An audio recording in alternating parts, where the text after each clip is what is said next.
Yeah, but so she basically treats him like shit. Like there's that pit in the movie where he gets thrown into to fight these like crazy, like ridiculous, over the top, mythical kind of beings, and he survives it, and then he gets out, and she thinks he's like super heroic because he overcame this, and she comes up and she's like trying to be all like touchy with him, and he gives her like first you want to kill me, now you want to kiss me. Then he like spits a grape out and he's like, blow. Yeah, that was like crazy. Yeah, it's just insane. Are we the baddies? I drink your milkshake. Hey, this is Box Office Baddies coming to you from a balcony in beautiful Koreatown, Los Angeles. My name is Sean. My name's Nick, and we are coming back to you guys on a Wednesday night. Cheers, my friend. Cheers, brother. Over there. Hell yeah. It's good to be here. We had a really good time watching the movie last night. We have gotten into a new popcorn brand that we've been Yeah. I'm glad you're bringing this up. Why is Jolly Time simply the greatest popcorn available? It's good simply because it looks like it was made at a nuclear facility. Yeah. It's basically blasted 4 times over with butter. It's kind of gross, to be honest with you, when you think about it that way, but God It gave me insane acid reflux, like crazy. Yeah. Well, it could have been the other things that you ate and drank that night too, but maybe the popcorn a little bit didn't help. That's what I got it 2 nights in a row, and it's because I ate the popcorn 2 nights in a row. I think it was. I'm really bummed if it is that because it tastes so good. Yeah. Well, so yeah, basically it's just this insanely good popcorn sprayed 4 times over, but it just blows out your ass. And but you know, you got to just weigh the odds and determine if it's worth it or not. I think so. Yeah, this is not an ad placement for Jolly Time. This is simply. Can you imagine they were paying us for that, and we're just like, it's gonna blow out your ass, but god damn it, tastes good. Yeah, it's really good going down. I'll give you that. But yeah, we got into a new movie this week. Do you want to talk about what it was? Yes. So this week we are coming with Army of Darkness, which is a cult classic horror comedy style film directed by Sam Raimi. This movie came out in 1992, and it's one of those things where I think that if you don't know the intention of the film, if you don't understand the style of Sam Raimi with bringing sort of a horror comedy thing to the table, I think that you might hate this movie in a sense, just because, like, I don't think any movie snobs would say anything bad about it just because they kind of know that Raimi is regarded. But if there was someone who's like a casual movie guy and he came into this movie without understanding the style, I could see them being like, this looks like shit, like it didn't age well, like, is it comedy or is it like horror, is it adventure, like what the fuck is it? But the reason why I love it is it's not really, none of that is the point really. It's just, it's fun, it's just like it's a beautiful fusion of the genres, I think. Yeah, it felt to me like a continuation of like Monty Python or kind of these like comic troupe films. And yeah, I think one thing that's important that I think for coming from my perspective is this a B movie? So I think a lot of people, including myself, think that a B movie just means it's a shitty movie. It's not true. But what does a B movie mean? Like, can you define that? Yes. So B movies essentially, I wouldn't say all of them, because there's definitely B movies that I think that they didn't have the craft to make it like really good, you know? Yeah. But B movies is something that it's basically where you are trying to make a movie that is kind of campy and fun and like a little bit cheesy, but it's sort of the point for like the enjoyment Self-aware of the film. Yes. And again, I wouldn't say maybe all B films are like that, depending on the director, but I think most of them are. So some are self-aware and some aren't. I think so. But they both end up in the same It's kind of genre. like a spectrum of them, I think. Yeah. But I would say the reason why Sam Raimi is so loved with like the Evil Deads and Army of Darkness and Darkman, all these movies, is because they are super self-aware. It's you watch it and you know that there's no way that it couldn't be, you know? Maybe if you watch like just the beginning, you're like, what the fuck is this? But I think it's so painfully obvious that it's just like, it's just kind of laughing at itself, you know? Yeah, this is the third in the Evil Dead trilogy, right? Yeah, it's not, I wouldn't say that it's directly correlated to it, but I think people, like fans, definitely group it in like the 3. Yeah. But it is related to the Evil Deads in terms of like the Book of Dead, the Necronomicon. Yeah. So, you know what? Actually, no, I think it is actually related to it. It's like an indirect related to movie by Sam Raimi. I was reading about the movie and it seemed like it was related to that. Yeah. Let's talk a little bit about why you chose it. Or were you going to say something? Oh, no, it's okay. What were you saying? I was saying, let's talk a little bit about why you chose the movie. I think you have a little bit of a personal connection to the movie, right? Yeah, so this is another one that my father worked on as a... My father. My father? My father worked on this movie. It came out in 1992. Papa John. Yeah, Papa John. Yeah, he worked on this. This was like very early on in his career in the industry. And yeah, he did it. It's semi-low budget. The funny thing about it, though, is it's like a high-end budget for like a low-budget movie. Do you know what I'm saying? Like it was still like took like $12 million to make, which again is not like super expensive by any means. It was low for back then. But it's enough to where like you can really like make a B movie like super extra. And this it's before the A24 like $3 million Oscar winner. You know what I mean? where it's just dialogue the whole time, you know? Yeah, like 3 characters and 5 sets, and it's like just call it a day. Yeah, so it's my dad worked on this, and he showed it to me when I was very young, and the thing that really like killed me about it when I first watched it was I just like fell in love with Bruce Campbell, the main character who plays Ash in the movie. And I think he's just so funny, and he's just like perfect, one of a kind for the role. And he's really just made his career off of this whole franchise. Like he has like the Ash versus the Evil Dead today, which I believe is on, I think it's like Showtime or HBO or like one of those like premium cable channels, you know? That's another spin-off from Evil Dead, or? Yeah, it is. Yeah, okay. So it's connected to things like Army of Darkness and like Evil Dead, and like, yeah, it's just it's really fun. I think that he's really just like made a career off this, and it doesn't seem like he's dissatisfied by that. He just like leans into the lore of the whole series, and yeah, I think it's just something I love about the movie. It's just like his commitment to this like B style, like over the top, crazy, like bloody kind of horror comedy flick. You know, it just like it worked on a lot of levels for me, like when I was very young. And I've just continued to love it throughout the years, you know? Yeah, totally. Yeah. I think that one of my favorite things about the film was, like, the one-liners that started to show up, like, in the first, 5-10 minutes. Like, give me some sugar, baby. Yeah, give me some sugar, baby. Buckle up, bonehead. Like, there's a lot of alliteration in them, and they're all delivered like with the same kind of camera shot where it's like a quick zoom right to the face, right? Yeah, there's like the subtle like misogynistic one-liners where he's just like this girl that like when he was a slave in the beginning of the film, because he fell from present time, and then they saw that he was a threat to them, so he became this slave, and this like princess or something like in the area of Southern California. Yeah. In freaking Runyon Canyon. Yeah, there you go. Actually, Bronson Canyon. Bronson Canyon, right. Yeah, but so she basically treats him like shit. Like there's that pit in the movie where he gets thrown into to fight these like crazy, like ridiculous, over the top, mythical kind of beings, and he survives it, and then he gets out, and she thinks he's like super heroic because he overcame this, and she comes up and she's like trying to be all like touchy with him.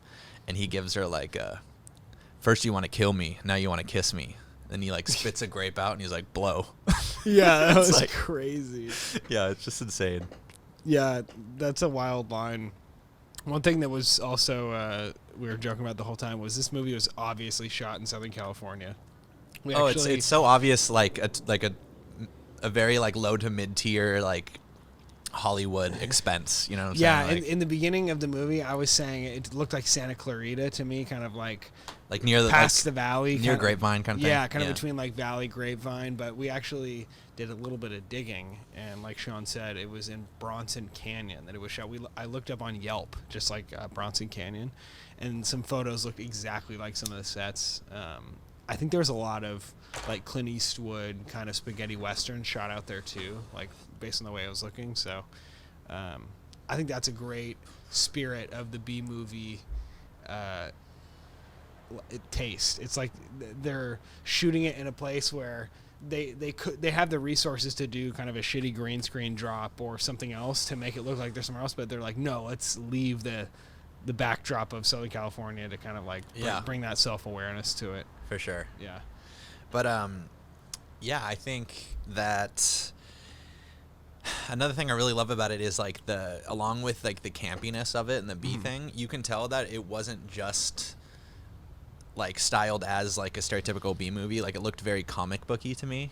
You know, like you see his arm getting cut off, and because of the Book of the Dead or whatever, like took his girl and took his arm, you know, and then he has like a chainsaw with him that he's able to like strap his like nub of an arm into, and he just like wards off like people in medieval time with his chainsaw arm. And it's like you only see shit like that in like some indie comic book, you know, and it's like that's how I viewed the whole thing. And that's like another self-aware part of it that I loved, is like that sort of like next level of like self-awareness in their artistic decisions to like the way they wanted to make it look was very comic booky, you know. It was like mixed between comic booky styles mixed with like cheesy B, like Monty Python looking medieval times sort of things, and then also had like some humor mixed in with like Three Stooges, you know, with like the poking of the eyes and like the slapstick sound effects and all that, you know. Yeah, kind of Marx Brothers physical comedy stuff.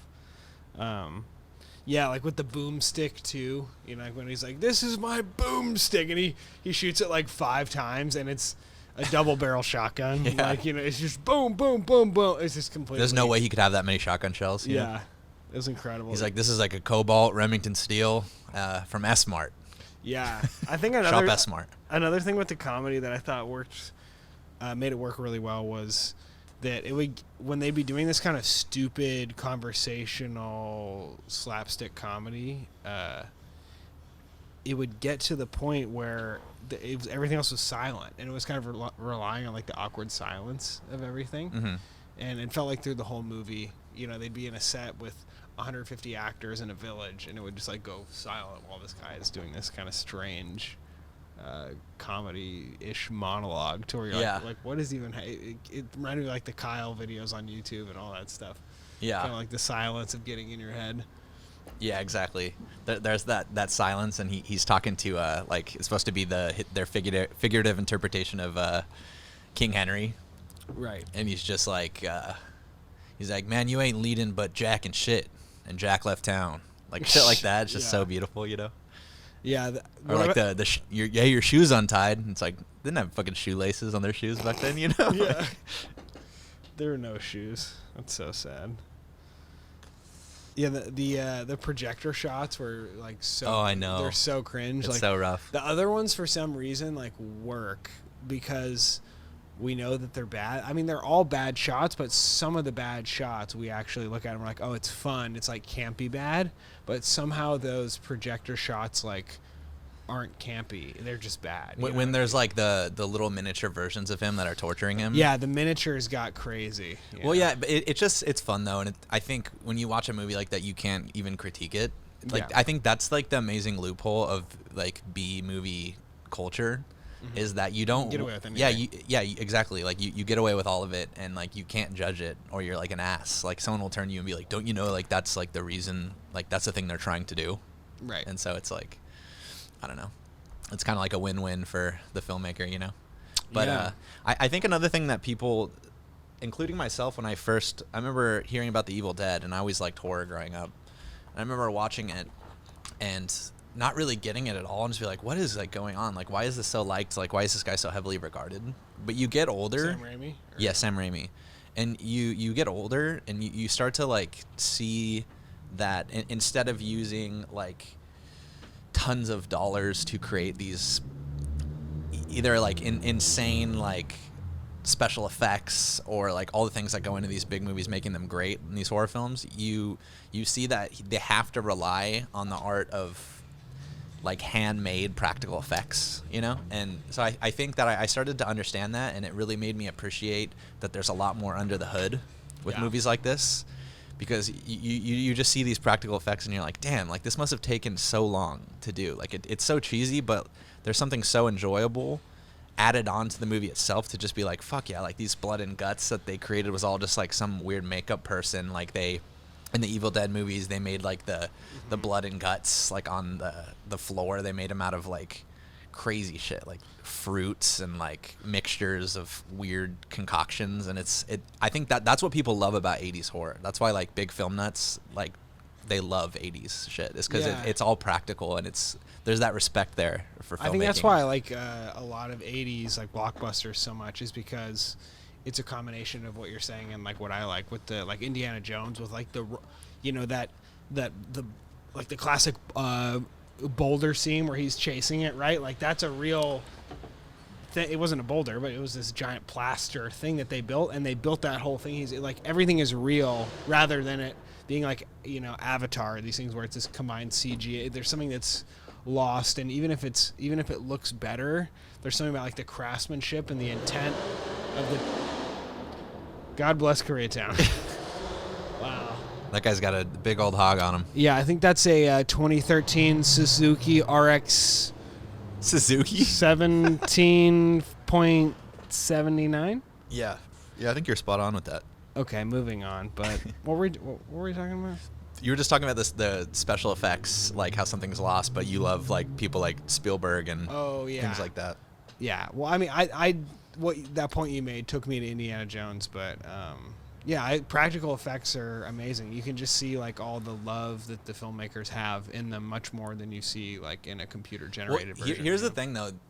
To that point, you can honestly say too, with like the weird projections that they had for like the doubles and like the miniatures of Ash in the movie, is that with going back to the Evil Dead movies like 1 and 2, it was like all practical, everything, and then you get to like 92 when Army of Darkness came out, and you kind of start to see that there's like new methods to try to like make other shit happen, and so. Even then, like, time's still progressing, and even someone like Sam Raimi was kind of using, like, the effects that were available to him. And so it was like, it's like that awkward transition into, like, the new technology, and it's like, these films were like the guinea pigs of that sort of thing, you know? Right. It kind of harkens back to me, like, I don't know if you've seen a movie, shout out to my grandpa for showing me Blue Max, if you're listening. My grandpa, he's all over YouTube. It's a problem.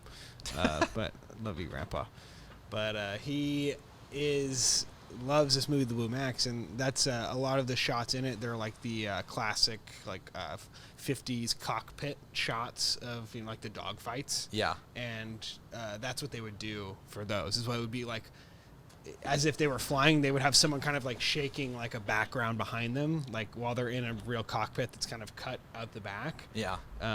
So I think they were maybe in the movie with those projector shots trying to harken back to like those classic cinema shots that we're not necessarily used to seeing anymore, that come across as like really, it's like a silent film or something. You're like, hey, this doesn't really translate, you know. But it's also a movie that was made 30 years ago, so there's gonna be things that are kind of lost to time as much as it is a great timepiece, you know. Yeah. And going back to Sam Raimi and the evolution of his filmmaking with the new technology, the spirit of his original movies are never lost, though, you know, because there's his most recent, like, Evil Dead-ish horror film. There could be another one after, but I don't believe so. There was one that came out around, like, 2008, 2009. No, it was called Drag Me to Hell. And that's another one we should watch. It's, like, super well done, and it's super campy, like, has Justin Long in it, and it's just, like, this, like, fun. Like, B kind of thing, but he does use CG in that one, but it's still combined with the practical effects of like for instance, there's a scene where there's these maggots falling out of like her face, like when she opens her mouth, and it's like that shit I heard was actually real. Like they had to they had to deal with like bugs and like different like shit like that on going set. Full Vincent Gallo. I know. Just going real. Without the beige though. Oh my God. Yep. God bless Gallo. So the race bits, let's talk about that. Kind of okay, yeah. Well, so let's before we get there, let's take it from like where we were in the plot, you know. So in the beginning, he overcomes like the first tasks because like he seems like he's like a threat. He releases King Henry because he fights off the people, and they're all scared of him because he has the gun. Right. And they think that maybe he's like a prophet or something for these people. It's a boomstick. But yeah, boomstick. Moving on. And so after he gets treated like royalty and like maybe being possibly set up to be like the king if things go right, and you have like one of the wise men come up to him and say, we need you to get the Book of the Dead, and if you bring it back, and it's gonna be a dangerous mission, but if you can bring it back to us, like this will like keep us like safe for a long time, and it'll be a big win for our little kingdom. And so he goes off on the voyage. That's when you see the fucking him fighting evil Ash, which is like basically he starts to see like an eyeball like on his shoulder, and then that eyeball starts to turn into like a person growing out of his body, and it's just the evil version of him, you know, and then they end up like fighting, blah blah blah. Yeah. So he goes through that.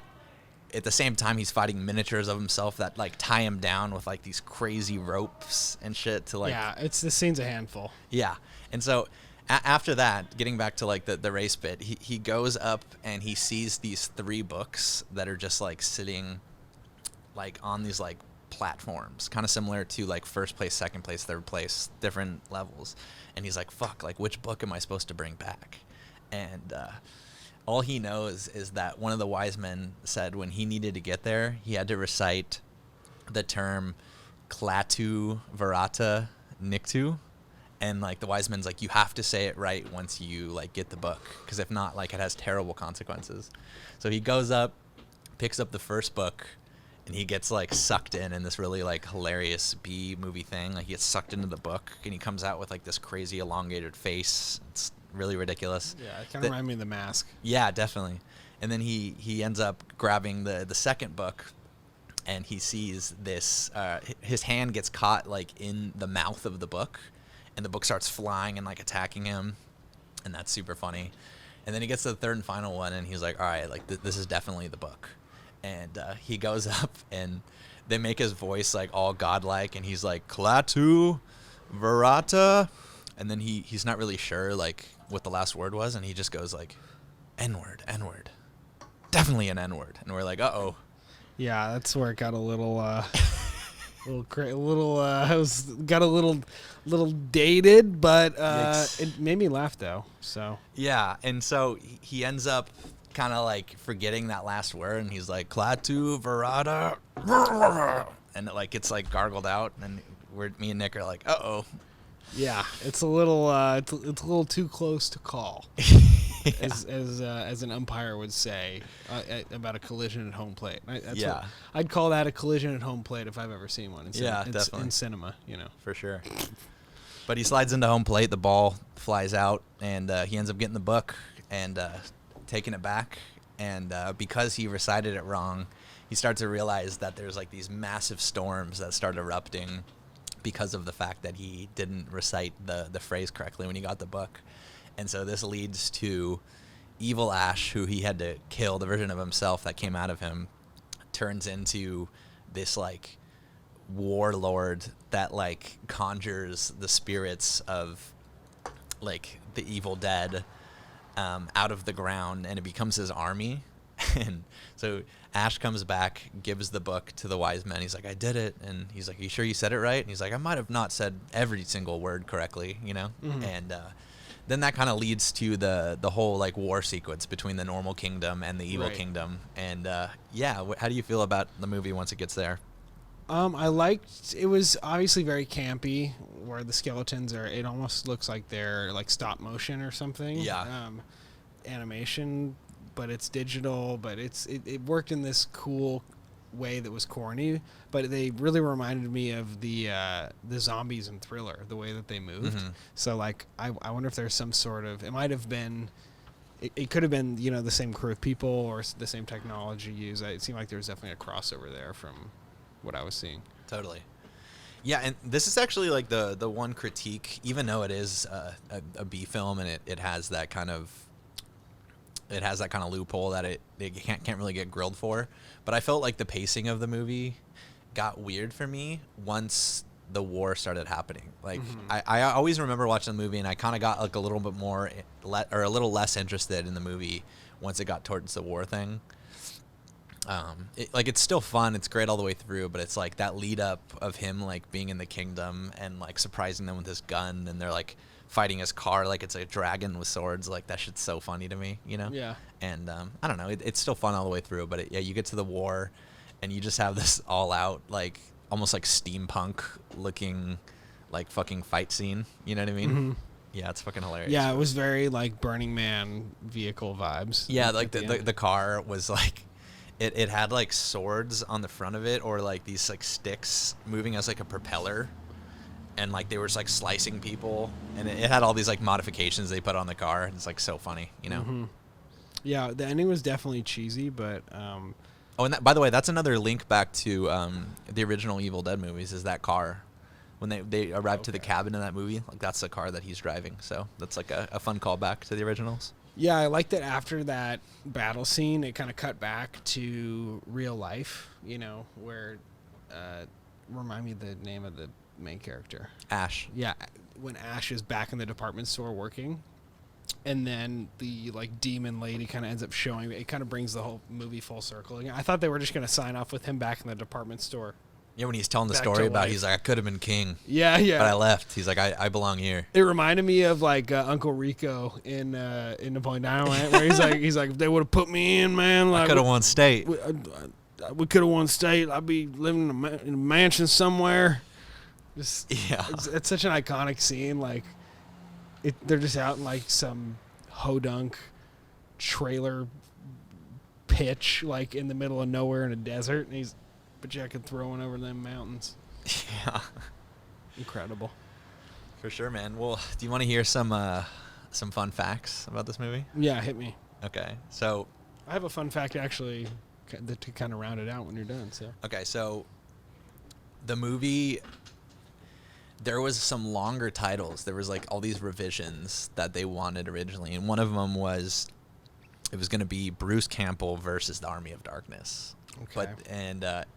I could be wrong here. Don't quote me, but I think it might have even been a little bit longer than that. Mm-hmm. But the studio kind of like chimed in, was like, hey, I think this could confuse audiences. Like, let's just keep it simple. Right. Army of Darkness, you know? And I think, yeah, I don't know. It's just funny. You know what Yeah, I'm saying? that's a funny name. Was Because there any other names that they were thinking of, or is that? That's the only one that I did Came research on. across, But yeah. yeah, I'm sure there were plenty of it's others. funny because Bruce Campbell is like the name of the actor of Ash.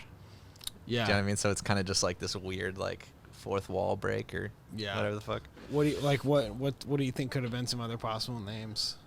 Oh, like if it was up to me, Yeah. Ash versus Evil Ash versus the Evil Dead with Bruce Campbell. I'll take it. Cool, yeah. That actually might have been one of the original ones. Yeah, I mean, you never know. Yeah, else you got? another thing that was funny was, well, actually not funny. Actually, it was cool in how the movie was made, but Darkman was a movie that came after the Evil Dead movies. I think it came out in like 1990, I believe. Mm-hmm. And it had like really good success, made a good amount of money. And that was like one of the sole reasons why they were able to get the budget to make Army of Darkness, was because like that movie did good. And so Yeah. that's how they got the, That was a spinoff. that's how they got the backers and the producers to have the budget of $12 million. But yeah, and here's another funny one. So right. dating back to getting the book, when they're taking it off the actual mantle, and he has to recite the words Klaatu, Verata, Niktu. Mm-hmm. That is actually a callback to the movie. Remember that old movie, The Day the Earth Stood Still? Yeah. Yeah, so it's a little different. Instead of Verata, it's like Barata. But they ended That's up... a great cheese. Yeah.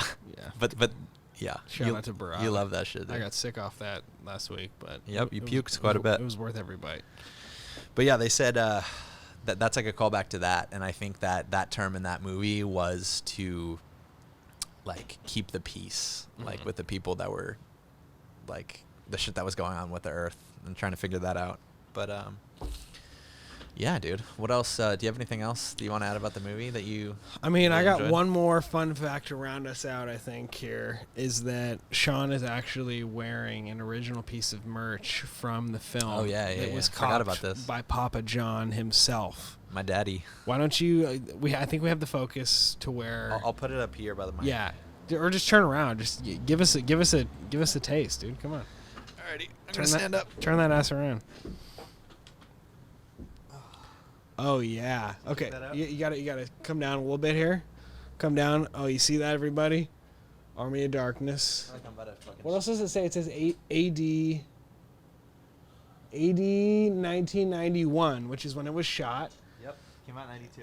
Iconic. I mean, this thing's got to be worth like some dough online. Maybe. The only reason why I think it might. Army of Darkness Reddit, dude, that would pop off, dude. That would start like a That's big bidding true. war. I should post that. It also says John. No, you can't get rid of that. Oh, it's iconic.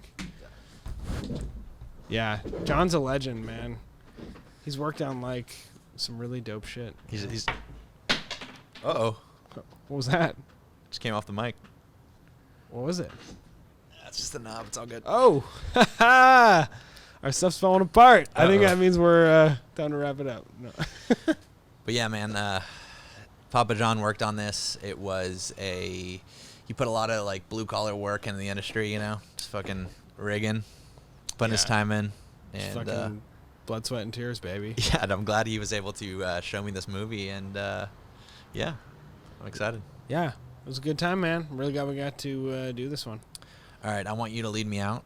And I want you to stare into the camera, and I want you to recite your favorite phrase from the movie, one of the one-liners, but with real enthusiasm. Okay, but while I do that, you have to chug your beer. Don't go yet. It's when I start doing the line, you have to chug the beer. Okay. Okay, and I'll do mine after. Okay, ready? Buckle up, bonehead. Bonehead. Bonehead. Bonehead. Are we the baddies? I drink Oh my God. What are you, frat guys? That was crazy. Good Lord. All right, thanks, guys. Keep being baddies. Oh, God.